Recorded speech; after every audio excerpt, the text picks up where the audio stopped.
I'm Commander Shepard, and this is my favorite Lorecast on the Citadel. Welcome to the Mass Effect Lorecast, the podcast where we explore the vast universe of lore behind the Mass Effect games. We'll talk about all the details you may have missed, ask the hard questions, and more.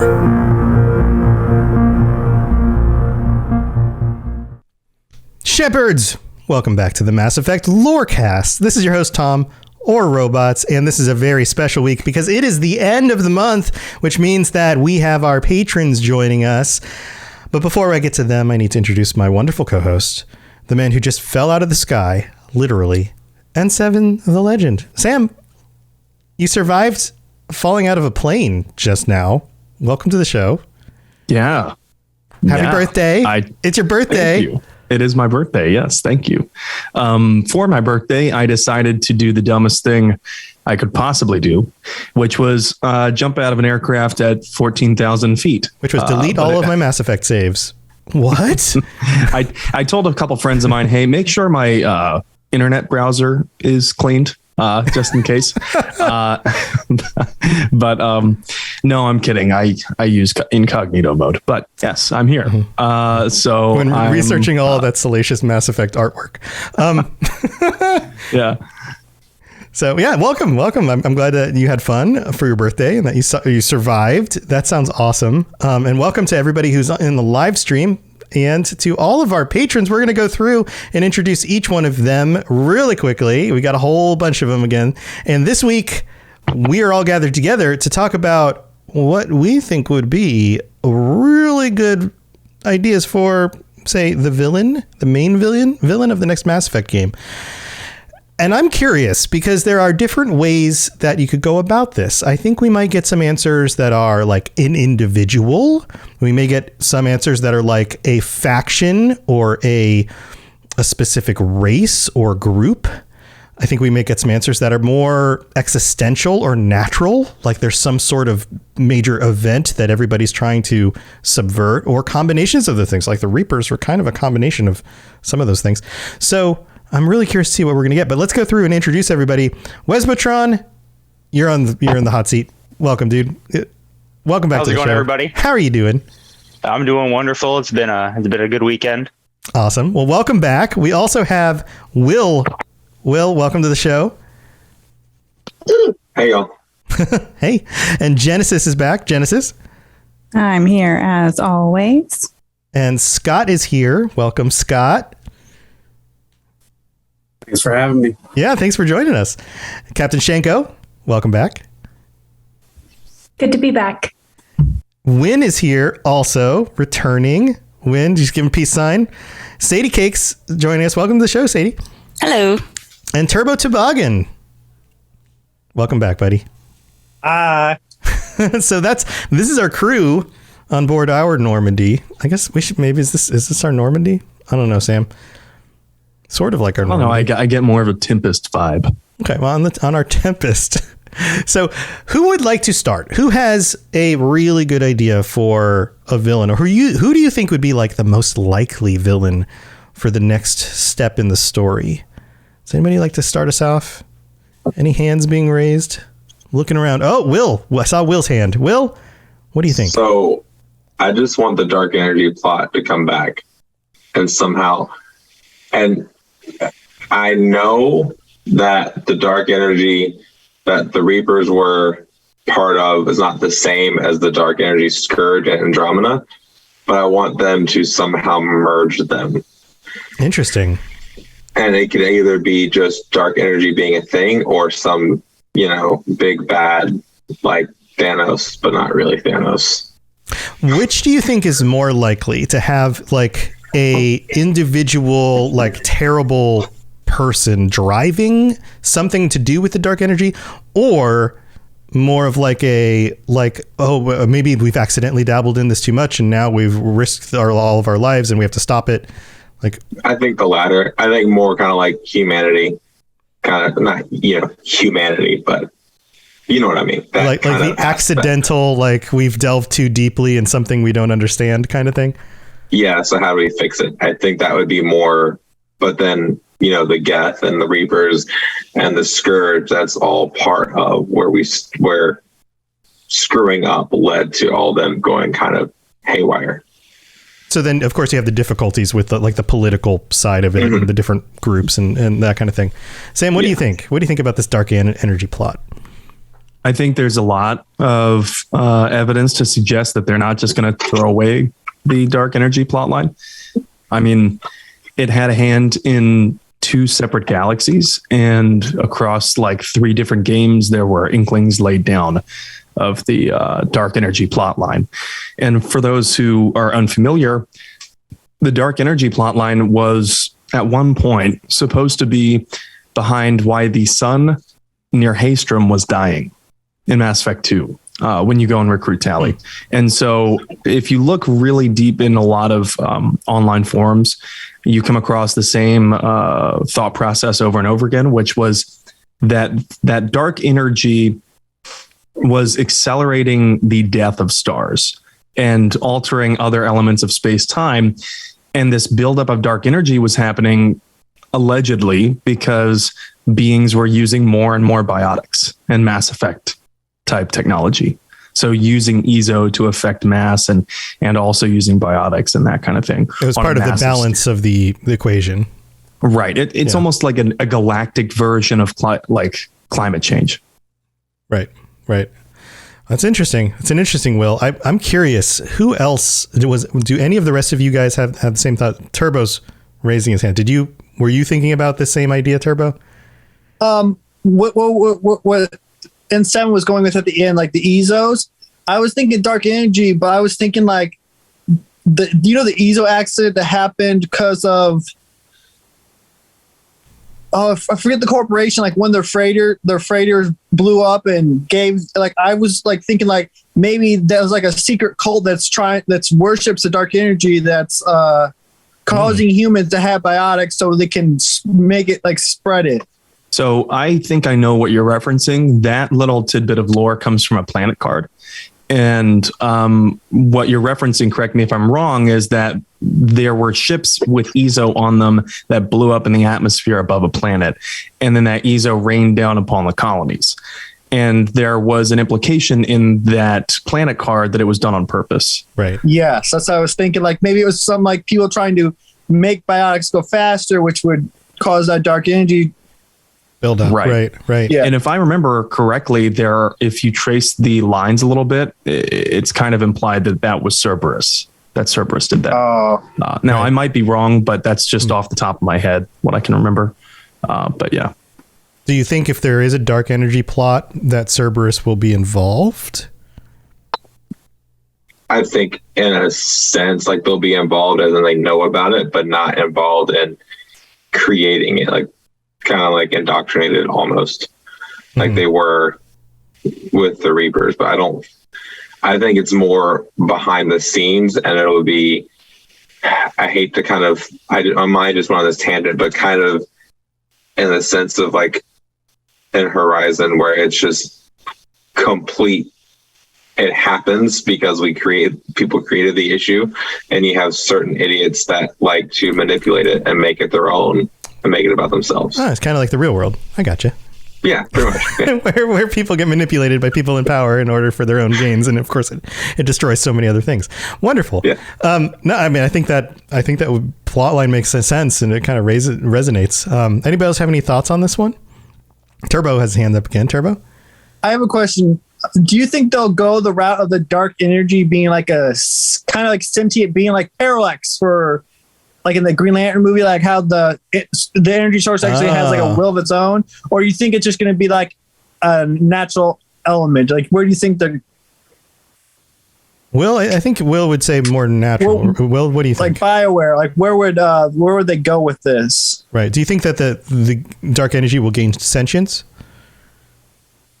I think it kind of does, because if you look at the Protheans, how they had their version of biotics and how they are the ones that gave the Asari biotics, that dark energy could have been essentially using the Reapers to reset and destroy life that was creating it. Interesting. Interesting. Cool ideas. Cool stuff, Will. Thanks for sharing that. Does anybody else have a similar idea or something that would piggyback off this a little bit? Or are you guys all in very different things? Sadie, what do you think? Yeah, I think I forgot about the whole dark energy thing, actually, even though I'm replaying Andromeda right now. But I think a group is going to find a way, a new, evil group is going to find a way to manipulate dark energy and use it at a massive scale. Because you have a huge power vacuum after all of, the Reapers and all these different groups are gone. Mm-hmm. So a new power is going to come up, and they need a new weapon. So somebody like Cerberus, if not what's left of Cerberus, is going to go, okay, well, this is a shortcut to power, to controlling other people or whatever, to domination. Mm-hmm. Do you think that's going to open up an even worse situation that everybody has to now deal with? Or do you think that they become the thing that everyone has to deal with?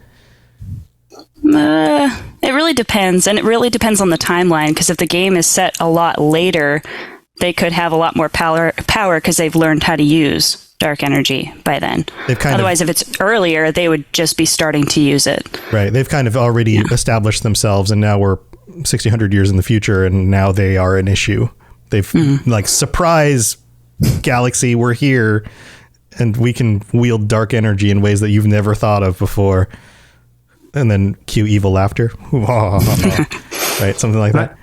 I think that's an amazing point about there being a power vacuum following the events of Mass Effect 3, because the Turian hierarchy got absolutely demolished, and they were known as being the peacekeepers. And second to them, the Alliance, they got absolutely wrecked as well. The Arcturus station, most of humanity's forces got annihilated. As well as, Krogan didn't fare much better. No one really fared great. And so there will be this power vacuum where maybe the pirate bands and the merc groups in the Terminus system might gain a little bit more power. I'm not sure. It's kind of like a space galaxy version of a wasteland. Yeah. Yeah, exactly. And so I'm glad that Sadie Cakes brought that up, because I was going to say a little bit later that I think Cerberus will make a comeback. And it's going to be even more scary because although the elusive man is gone, we'll hear, you can't kill an idea, and you cannot kill human supremacy. Right. And the distrust of these alien groups after this enormous war is going to be through the roof. Yeah. Lenin leads to Stalin, right? You have the person who pushes the idea and then the person who capitalizes on it. And this happens a few times in history as well. Wesbo, you were raising your hand. Did you want to chime in? Yeah, I want to piggyback off of the power vacuum, because I already know the perfect antagonist for the next trilogy going forward, and that's the newly discovered spacefaring race of the Yogg, because they figured their shit out and they entered the universe. Because that one that escaped in Mass Effect 3 stole a ship, went back home, they figured out how to make spaceships, walk out and say, "Oh, everything's gone. I guess it's ours now." This is our turn to shine, everybody. That kind of we're here. That's a cool idea. Was that your idea for the show? It was mine. Yes. I have a lot. I can go a lot deeper into it. I spent hours thinking about how to just make something stupid work. Yeah, no, that's cool. This is cool because Sadie started kind of this power vacuum conversation, a group that leverages the dark energy thing. You're saying the Yogg. Scott, you raised your hand. Did you want to chime in about that before we move on with it? Yeah, I was thinking about the idea of a power vacuum, but what I was thinking about is in any ending, whether it's synthesis, control, or destroy, unless you pick the walk away ending, and then I guess that doesn't really work. But most of the mass relays are destroyed as a result of the energy burst. And so you create this amazing coalition where you get all these races in the galaxy together, but you bring all of them to the Sol system, their militaries anyway. And then all the relays, they jump somewhere. We don't know where they all jump, but then all the relays get busted. So you've created a power vacuum where all these planets and, the Turians and the Krogan and everyone, their militaries are all somewhere. But But they all can't get these home. sectors of the galaxy are now isolated from one another. Right. Yeah. And so I was like, when I was thinking of a villain, I always play Paragon. I have a really hard time playing Renegade. So the person that always survives that probably shouldn't survive because she's kind of terrible, but is Maya Brooks, if you guys know about the Citadel DLC. And so, like, when you mentioned Cerberus, I was like, I expect someone new to crop up, and she's pretty resourceful. She found clone Shepard, even though it's kind of a weird thing to go through. So I was like, you would have this huge power vacuum, and then all the militaries are either scattered, pretty destroyed from even just trying to protect the Crucible in the end of the game anyway. And so now you've got to figure out, like instead of having this sort of outside force that's coming in and just kind of think Force Awakens, where you're like, this feels like A New Hope, you know, but instead it's more like, how do we reconnect the galaxy when we're all in these disparate places? And especially if the destroy ending is canon, you can't even be like, well, the Reapers helped us fix the relays in like 2 days, you know? So this more idea of like, we have to go around now and really kind of figure out, how do we get to Palaven? And then if we get to Palaven, what's the situation there? Like, are there a bunch of tyrants now because the hegemony, and we know Primarch Vicarian comes to Earth to help us, so they had like literally nobody. And, you know, so I think that's really what I was thinking about, is more that the big bad is the division that happens and the chaos that happens from the relays being destroyed. Yeah, and to match your idea and Wesbatron's together, you've got these diverse groups who are now kind of stranded in different locations. You have the Yogg potentially capitalizing on being more capable of getting out there. I mean, it's almost like you have this like desperate groups and factions. That sounds like a recipe for like a tinderbox, right? A bunch of desperate people in these places, while the main groups who are still trying to promote peace and working together are still trying to fix everything. But the people out there who are desperate are trying to take advantage of everything.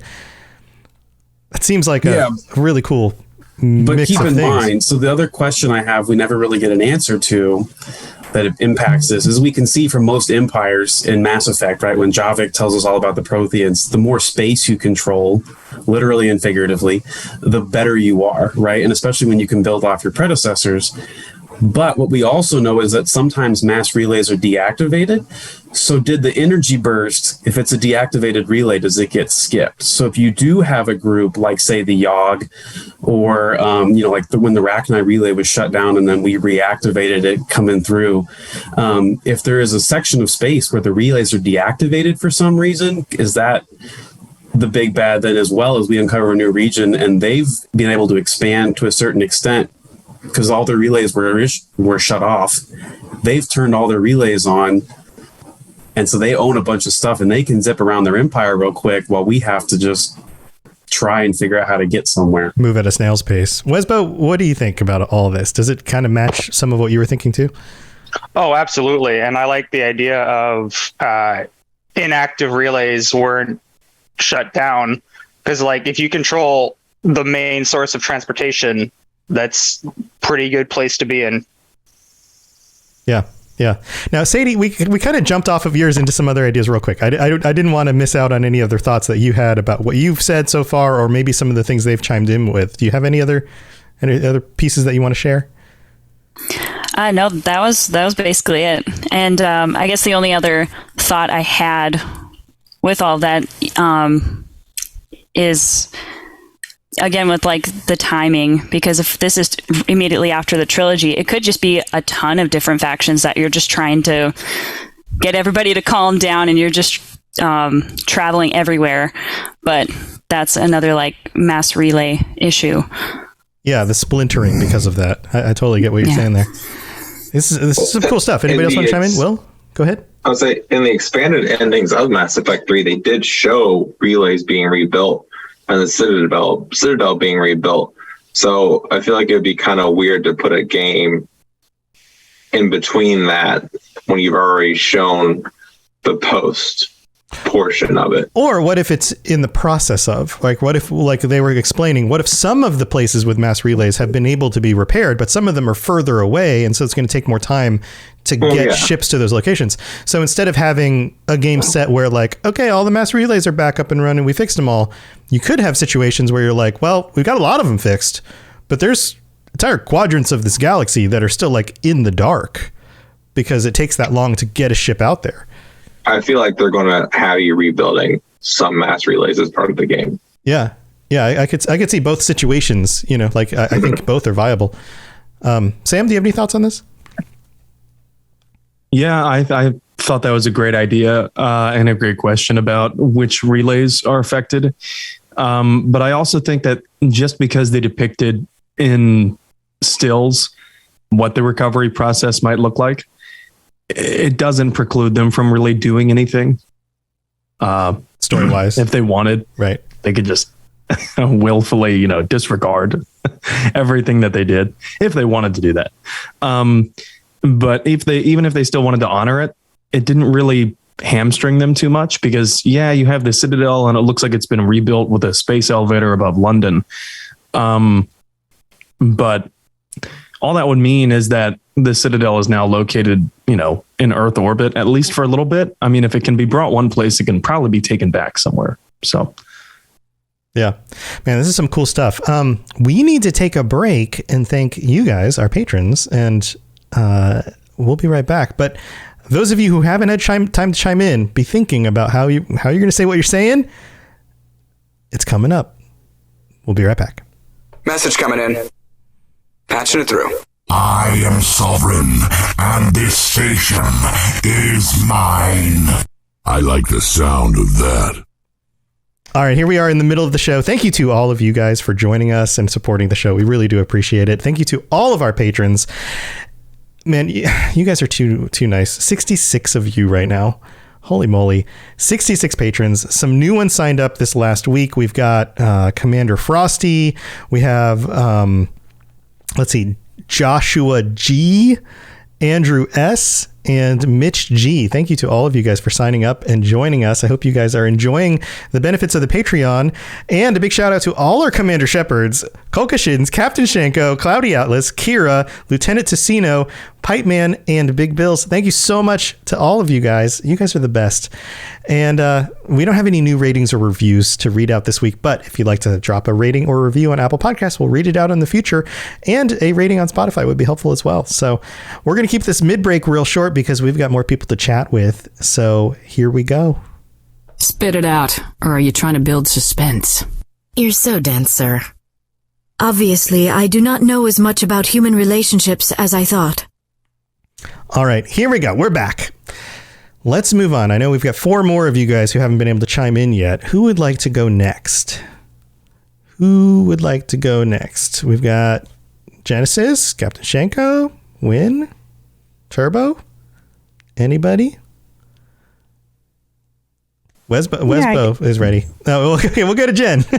I saw Wesbo's screen pop up. I was like, he's ready to talk again. I think it must have caught a sound in your room. Jen, what are you thinking? So I think that it's going to have to be a combination of the timelines. And what it's going to have to do is bring some of the Andromeda enemies to the Milky Way. Oh. I think we're going to see the Jardan. How are they going to get there? Is it going to be like, hey, they've been traveling all this time and nobody knew it? Or they were an advanced civilization even before they went to the Helios cluster. Right. So are we going to see like they have technology to do this faster than we would have expected? Absolutely. I think that they would be able to travel faster than what we can. And so that leads to like the potential for more cross galaxy stuff in the entire game. Possibly. That would allow travel between Helios and the Milky Way. But I mean, for me, I just think that's one of the ways that they're going to tie everything together is by introducing the Jardan into the Milky Way. Mm-hmm. Now, are they the enemy? I don't know yet. I don't know if they're the villain, if they're the enemy, or if they are just like, all right, well, it worked last time for us to come and populate it with our own species. Let's see what happens here. And we don't know who was inhabiting, the Helios cluster before the Jardin built the Angara. Maybe or if they did overtake the race. Yeah, or if they're like a sub-faction. Like, just because you're of a race doesn't mean you have the same agenda as everyone else who's part of that race. Mm-hmm. They could be a separate faction with a separate reason for going to the Milky Way instead of Helios. Like, there's a lot of ways to play with that plot line. It also introduces, it's kind of the inverse of Andromeda, where you have like our races going there. Now you have another race coming to the Milky Way and the weirdness that creates. It's kind of a cool idea. Yeah. What if you start out fighting the Jardin and then they become allies because there's another big bad and they realize they were wrong for what they did? And it's called dark energy. I was going to say like something different, but we could go with dark energy. That's cool too, because the Scourge did kill them almost. I would be happy as long as we don't have to fight the Ket again. The Ket were not one of my favorite enemies. In fact, as far as enemies go, they're kind of right there near the bottom next to the Blue Suns for me. Because it was just like, why are you even here? What are you even doing? What about the rest of you guys? What do you think? Do you think this is a possibility? Do you think it's likely? You think we're going to see some cross-game connection like this? Who wants to chime in? Every kind of just shaking heads and stuff. Anybody? They're probably going to mention something about Andromeda. They have to acknowledge it. Not only do they have to acknowledge it, they've already acknowledged that they're going to acknowledge it. They have said that the game is going to include stuff from Andromeda. Yeah, it would make sense because, I mean, the distance between the games releasing, there's enough time where some people, Andromeda was their first Mass Effect. Like, to them, that is Mass Effect. And, there's the old ones and they remastered them. I guess I'll play them too. Like a lot of us are coming from the original trilogy, but there are younger or at least newer players. And like to leave that out there and not address it would be like, why? Because some people really do like that game. I think it's interesting, like the idea of being able to combine information between those two locations that are so remote and removed and incorporate them into Mass Effect 4. I think it's going to need some sort of technology leap. Now, whether that comes from a race that already has that ability, like Genesis is talking about, or some new advancement that has happened in the time that has passed since those games, I don't know.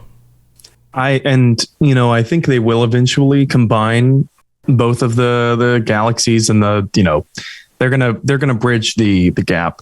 But I really wonder whether or not the protagonist in the future games is going to be military, like an N7, or are they going to be civilian, like part of the Andromeda initiative? Yeah, I wonder if we should debate that on the next Patron chat. That would be really Maybe cool. So. Yeah. Well, cool ideas, Jen. Does anybody else want to chime in about this, or should we move on? Any other thoughts? Think everybody's good. All right, who wants to go next? We can just move down the list. Captain Shenko, are you ready? Suppose I can be ready. Okay.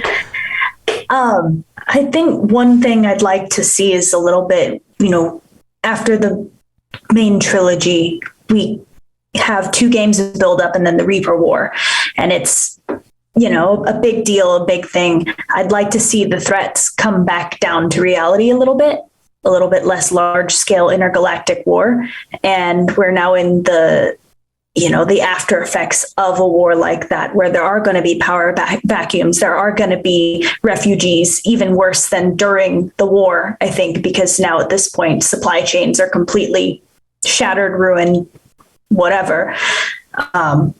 So I think maybe just almost like a survival style, not necessarily an actual antagonist, but, you're working against people and for your own people. Be kind of cool to see. Yeah, that makes sense. Kind of like the MCU, right? You build up through phase 1 and phase 2, and then phase 3 is the big Thanos problem. And then phase 4 is back to, these are individual films with kind of more reasonable villains and things to deal with. We're not dealing with anybody destroying the galaxy yet. I mean, they could totally fight Thanos too. Just literally Thanos. You just bring Thanos into the story and they open up like a new gateway to like some other part of the galaxy they haven't been in yet.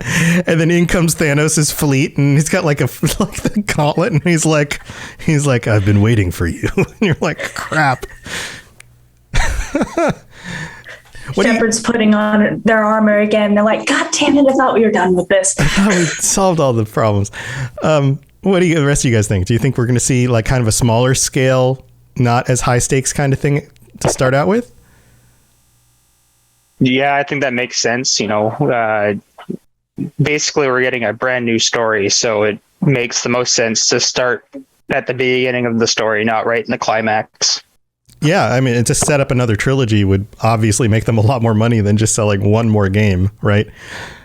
So that makes sense too. It's also kind of fun to kind of work your way through something and see it build over time.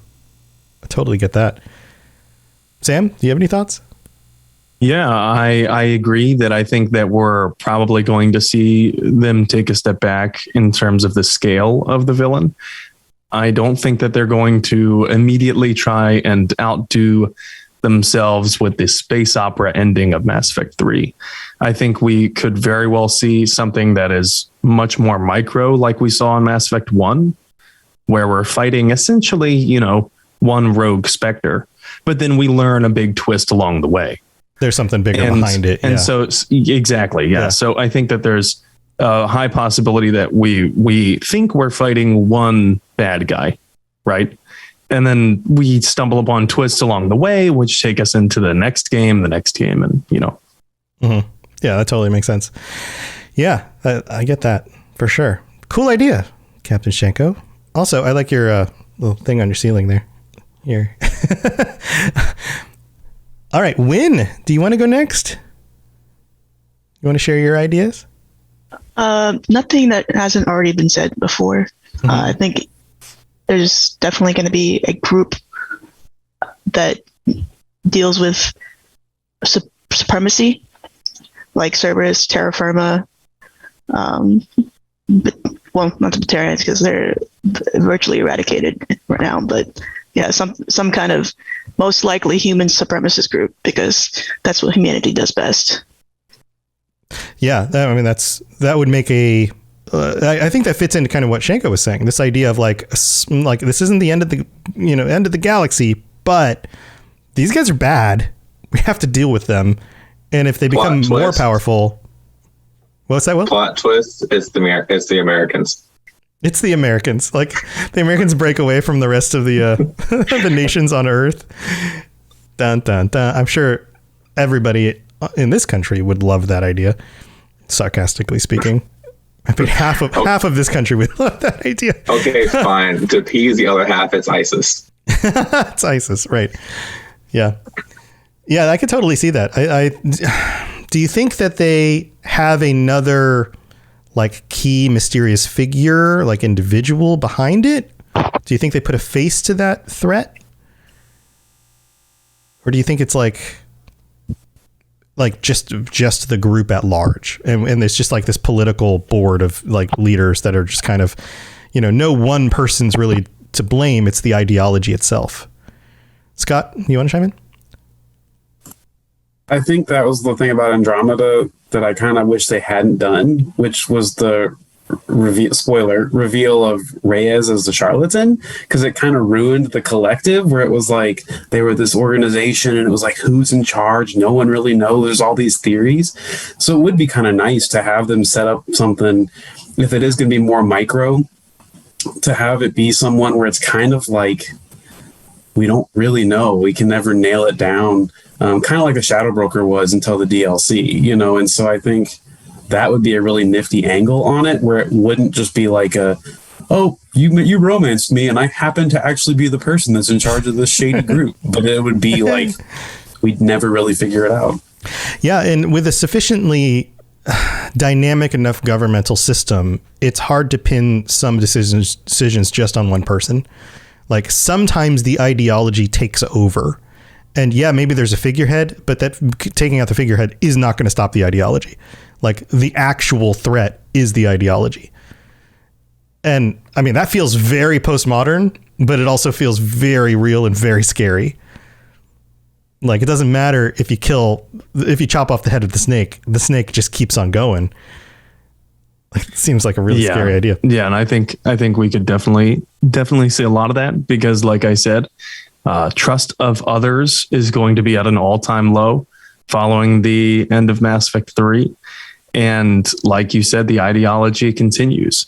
There's always going to be someone that picks up the mantle of malignant narcissistic hate. Right. Because it's too beneficial temporarily. Right. And so because of that, I think a very compelling villain for the next Mass Effect might be someone who's doing that and is this populist, very popular with his group leader, like this populist leader that appeals to the masses. Mm-hmm. I love all of you. Go home peacefully. Mm-hmm. Right. Yes. Stand back, stand by, and is a complete fucking monster. Right.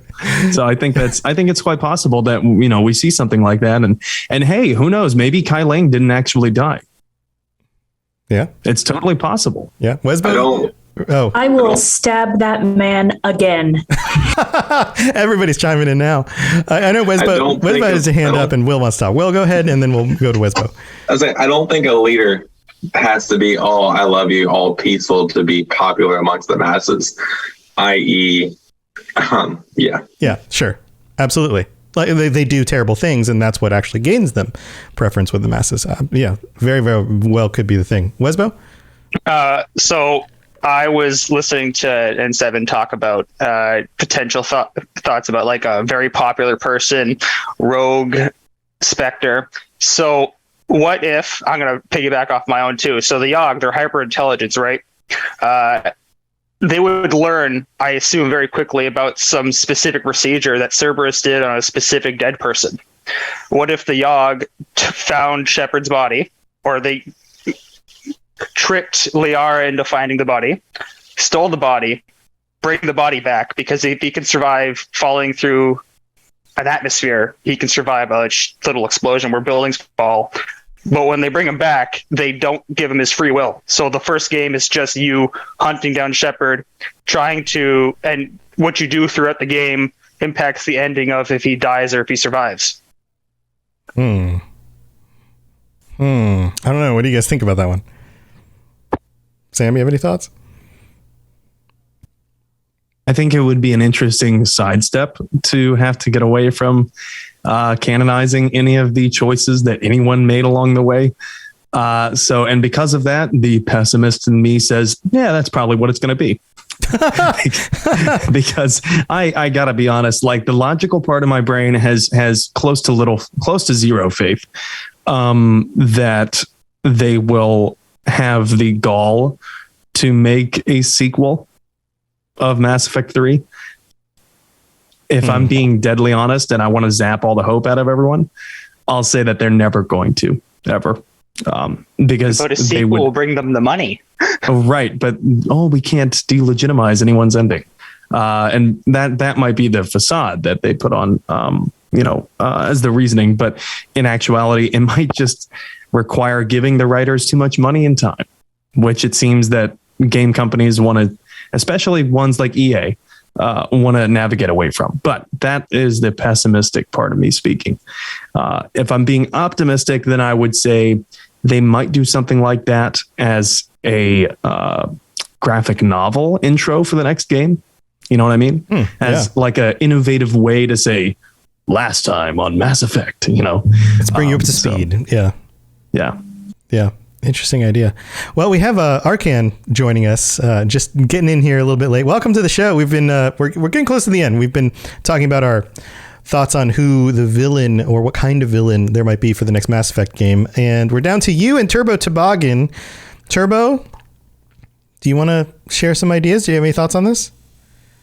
Well, the idea of it starting out small and got me thinking. Like, I'm more thinking it's gonna be a dark energy, but starting out small, it could just be that corporation we just starting to do up. It's getting people with EZO again, starting up, like not necessarily Shepard, but some like they're going out there because there's these big explosions going off, causing the EZO, and eventually it leads up to the dark energies. Well, my thing is like the dark energy is going to be the next big bad. The next sees like whatever, how many they're making. Yeah. I mean, you've been talking about this whole dark energy thing. Like, what if you have a situation where the remnants of the humans are inadvertently exposed or advertently exposed by a specific group to too much EZO, and now you have like way too many people with biotic abilities for the population to like handle, and that becomes an issue. It's kind of like a, X-Men mutant kind of scenario. Like, but it's been set up as a reason to like destabilize the population. And if that could happen with humans, that could happen with other races as well, as a way to keep them destabilized. And then you have the group like you're talking about, Turbo, using that as a way to gain power by keeping everyone destabilized, while at the same time bringing on biotics as a place where they're welcome to join their ranks, and then using them as soldiers or something like that. Like a cult or something that worships the dark energy. Right. And then what happens in the end is the dark energy has a mind of its own, and it's like not indoctrination, but it's just using the stupid people who think it's like, people who've been convinced, your God. Yeah. I just want to destroy the world. Right. And I like pineapple on pizza. Yeah. Evil. I don't really have an opinion about pineapple on pizza. That's a cool idea. That's an interesting idea. What do you guys think about this? Do you think that there's some potential here for some sort of dark energy biotic manipulation thing? I know we're kind of going back to a previous topic. What about this incarnation of it? Any thoughts on this one? Everyone's like, maybe. I don't know. No? Okay. I think the thing that would be interesting would be if it explores the difference between Asari biotics and what the Protheans had, because like Javik's power is called like Dark Channel. So I'm like, is there some, like, is it like different in some way? So I mean, I could see that as a tie-in, like, ooh, it's the Asari changed it, and that's affected the balance of things. Right. Yeah. Yeah. Interesting. Well, Arcan, welcome to the show. Glad you're able to make it. Thank you. We've been talking about bad guys, factions, dark energy, big bads, smaller bads for the next one, working up to another big bad. We've had a lot of different concepts here. Do you have a concept for the villain that you think is either most likely or that you would like to see? Well, I think there's a massive power vacuum now that the Citadel and Council is gone. Right. Yeah. A lot of our discussion was around that, and the factions vying for power and things. What do you think that's going to do, though? Well, I think that Krogan superiority complexes might get a little too aggressive, and regardless of Rex and what's her name, Eve or Bakara, I think the Krogan would probably revolt, and that could be like a first half until like a larger threat comes in. Could be the Ket or something to do with the dark energy, or even Leviathan, because they never really went anywhere after the Citadel and Earth siege. I mean, I don't think the Leviathans are just going to sit around on their planet. Interesting. So you've got a lot of pieces here. So like we could end up with let's go back to the beginning. We could end up with another Krogan problem. I mean, that seems like a very real potential. So the Dalatras could have been right. I mean, what happens if you have, you have some Krogan who are able to get along peacefully, but you have like a mass of them that aren't, and all of a sudden now they're a big threat to everybody. Yeah. I mean, I think that the Krogan would definitely diverge into factions, because Rex definitely has a lot of pull, and he's got Grunt on his side as well. Or it could be that a faction usurps Rex and Bakara, and maybe part of like a loyalty mission or a recruitment mission is getting Rex, and his loyalty mission is trying to put him back on the throne. Yeah, I could see that happening. All right. Anybody else want to chime in about this one? There's a lot of cool different ideas here. You got Krogans, Actually, you got Jen? Yeah, no, I kind of like that idea because especially with how your world state is, it could be like going into the next game, the Krogan could be an ally if you have Rex alive, or they could be an enemy if you have Reeve alive, because Reeve is more of that one that is going to easily tip the scales into wanting to be more warmongering than Rex would be. Yeah. I could easily see that happening. Interesting. So a whole situation where it's almost like they're a subplot to the bigger thing, but when you come across a world with Krogan on it, they treat you differently depending on what happened. Mm-hmm. All of that's like different missions will play out differently. Yeah, as like a piece in the puzzle. What do you think about that, Arcan? Yeah, it actually makes a lot of sense. I kind of forgot about Reeve, but that did bring up the lovely memory of seeing him getting eaten by Calros. Yeah, I think that if Rex were in place, for the Krogan to be a major threat, he'd have to be dethroned. But if Reeve is in place, it would be very viable for the Krogan to immediately just rise up. Especially now that, depending on your actions, the Genophage is cured. They have their own near unlimited army again. Right. Yeah, that's the part that makes me go, what if that just bites everybody in the butt? You know, like it seemed like the right thing to do, but now that could create lots of problems. Now, you also mentioned the Ket, and we did speculate a little bit about cross galaxy stuff. How do you envision that working out? Well, if the Andromeda initiative were able to get to Andromeda, I would assume the Ket would have wondered where they came from, and I mean, they could probably try and recreate something like that to expand their empire. So do you think they've been traveling for a long time in the past and are now getting there? Or do you think that they have some sort of technology that allows them faster than light travel in a way that better than what we've seen before? It could be the first one. I mean, we don't know what happened entirely to the ones who made the Angarans. I don't know why I'm forgetting their name, but the Jardan. Yeah. The Jardan could have had some sort of technology like that, and I believe the Ket would have definitely interacted with the Jardan, or at least the Archon seems pretty obsessed with them. Yeah, Jen's idea was that the Jardan have found a way to do it, and so they have the technology. Yeah, I don't think that they would be able to make the next game with the Ket coming in after the Andromeda initiative has already arrived at Andromeda. I mean, Liara would be in her late matriarch years, I believe. Yeah, the whole timeline on this is something that everybody's been debating too, like how that actually is gonna work out. But yeah, there's some interesting ideas. Anybody else want to chime in on any of this stuff? Any of the stuff that Arcan brought up? Any other thoughts? Sam, you have any thoughts? Well, nothing that I haven't already said. I think it's quite possible they try to link the two games. I think it's also quite possible that we see familiar actors from previous games come back, but they're no longer friendly or good. I think that would be a strong narrative point, especially if we have someone that maybe even served as a member on Shepard's squad at some point in time. What if Shepard's the villain? What if Shepard has been indoctrinated? Or what if it's like a clone Shepard, or like a resurrected but not really still himself Shepard? But he's like the clearly DLC. Yeah, he's clearly very capable. We just get like an expansion of that idea, right? Into like, hey, you thought you already did this, but guess what? There's another clone Shepard. Now you got to deal with him. And nobody knew he was Shepard because he doesn't take his helmet off. This is a great original idea of yours, Tom. Darth Shepard. He's like, on the note of Star Wars, what if it's something along the lines of Anakin's corruption that we see? And, someone brought up Liara in chat.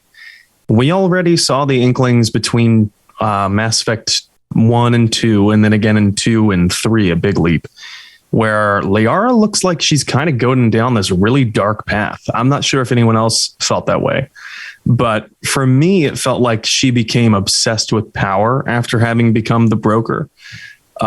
And a few of the things that Liara had said throughout the games, I was like, whoa, that's fucking harsh. That's brutal. Do you think the fan base could deal with like evil Liara? They would have to. But do you think, like, the same way that you're saying, like, they might avoid like canonizing an ending, do you think they would avoid this concept in a ways that because the fan base would just reject it? I don't know. To be quite honest with you, I hope BioWare doesn't give a damn what the fan base is going to reject and what they're not. I want them to make a story to the best of their ability. Just an awesome story. What I mean? And too bad if you don't like the premise, but hang on there. Check out the story. It's good. Right. We promise. Right. Yeah. And like, honestly, no matter what they put out, a certain percentage of the fan base is going to reject it anyway, because gamers are so goddamn entitled anymore. Sorry, it needs to be said. Humans in general, we just kind of have this thing where we're just like, no, this is my idea and it has to be the truth. Right. And anything else is just wrong. And it's like, come on. Yeah. And when typed here in the chat, in the chat within this chat that we're leading, that a good villain makes you have sympathy for them. Yes, I agree. A good villain draws upon some of the own internal dialogue that you've had with yourself. Maybe some of the thoughts that you've had to repress because you're like, you know what, that's not the most moral thought. A good villain does do that. And so hopefully the next villain speaks to us in that way, and not a villain like the Archon, where it's just completely unrelatable. And you're like, what is this turd even doing? What is this turd? We don't need a turd villain. Well, guys, this has been super fun. Shanko, do you have something else you want to chime in before we wrap up? Yeah, just real quick. Syke and I were even talking about this the other night when we were talking about X-Men, how Magneto is a sympathetic villain. Mm-hmm. And we were talking about how sympathetic villains are inherently more interesting and easier to get behind, because while their methods may be extreme, typically they're not wrong about events going on or things happening in the world. And a sympathetic, understandable villain in the Mass Effect setting would be really cool and really different, because most of the villains don't get their redemption until they're pretty much dead. Yeah, that's some solid points. The idea that like they have the right idea, but the way they're going about it is the thing that I'm against. That works really well for villains. I think you're right. Well, guys, I think we're hitting the end of the show. It's time to wrap it up. We're going to go back through. I'm going to thank each of you, and feel free to share any projects that you're working on, anything else that you're doing that you want to shout out, or ways that people can get a hold of you. We're just going to go back through the list. Wesbotron, you got anything you want to share? I'm full of hot takes. Come find me on Discord. We should have a bot that's like, do you want a Wesbotron hot take? Use this command. And then like whenever you see it, you're like, all right, Wesbotron, talk about this. Any time of the day, I'll show up, say one thing, leave into the night. How do you feel about this idea? Well, let me tell you. Thanks for being here, buddy. Will, you got anything going on? Nope, just living life. So thank you guys for having me. Yeah, thanks for joining us. Genesis, I know you got stuff. I do have stuff. I am Genesis, one half of the Two Girls, One Ship podcast, who is very happily back in the full swing of things, live streaming every Friday night with episodes coming out on Mondays. Awesome. Yeah, go check it out. To be back. Go check it out. I'm glad you're back too. Scott, thanks for being here. You got anything going on you want to share? Well, just living life. But if anyone wants to track me down in real life, you can find me on Twitter at Scott1266. Awesome. Captain Shanko, thanks for joining us again. I know you got stuff. Yeah, we definitely have stuff. We just had our 4th episode of our podcast come out. We're at the MCU Lorecast. So if you like Marvel Comics or Marvel Cinema, check us out, give us a listen. Yeah, go check it out. We just had a recording of Genesis on our show for the Rogue episode. So if you like her too, come listen to her on our show. It's like comic book crossover here in Robots Radio Land, where everyone's just guesting on each other's shows. It's super fun. Awesome. Win, you got anything to share? I'm starting a podcast. No, I'm just kidding. I got nothing going on. Well, thanks for joining us. I'm glad you were able to make it. And then Sadie Cake. I'm on Twitter, barely. I just started SadieCake09, and things are in the works, but nothing big yet. Awesome. Well, definitely fill us in as you get closer. Turbo Toboggan, you got anything to share? Ways people can reach out? Want to reach out to you on Discord. I haven't been on for the last month really, but I'm planning on going back onto it now. Cool. Turbo Toboggan on Discord. And Arcan, you got anything you want to share? I'm just ruling from the eternal throne on Zakul, but other than that, I deliver pizzas. So there's like a non-0% chance I might deliver to you if you live in America. Wow, you've got a really big zone, a really big delivery zone.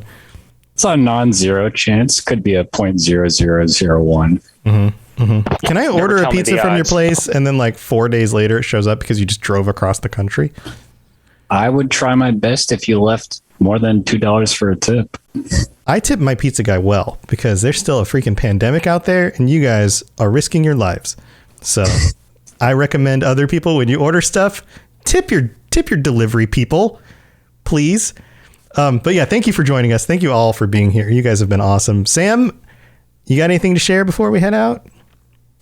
Yeah, of course. I just wanted to say thank you to all of you who have showed up, and we have a decent contingency of patrons who are not able to make it tonight. And I want to say thank you to all of you because, as I've said before, I will be moving yet again to Seattle, and the monetary support that you show this podcast is going to have a very tangible effect on my ability to move. Moving is expensive, especially when you got to break a lease fee here and then have to pay deposit at the next place. And so, yes, your support has a tangible effect. It is having a wonderful effect on my life, and it provides me the financial life jacket to stay afloat. So, and that's besides the fact that I value all of your time. The time is more valuable to me. The fact that you could carve out time to be here with us and talk about the nerdiest things on Earth and in the Milky Way. That is something that I treasure. And just thank you again to all of you. And I can't wait to interact with you in the Discord and on future streams of mine. So, yeah. Awesome. Well said. Well, thanks, guys, for being here and for the support. We really do appreciate it. Chat, thank you for joining us as well. Next week, Sam and I are both off. I'm going on a little family trip. Sam's got moving stuff going on. So we won't have a live episode, but the episode we recorded last week as like the bonus episode is going to come out in the podcast feed on the audio platforms. So if you aren't listening on the audio platforms, if you only watch the videos, then go look us up on whatever podcatcher, Apple, Spotify, wherever. If you want to check out that episode, it'll be up there. And we'll see you in 2 weeks. So stay safe out there. Thanks for being here, everybody. We'll see you later. Thanks for tuning into the Mass Effect Lorecast. We'd love to hear your opinion and thoughts on the lore of Mass Effect. Reach out to us on Twitter at Mass Effect Cast, or check out the Robots Radio Discord. Also, you can send us an email at masseffectlorecast@gmail.com.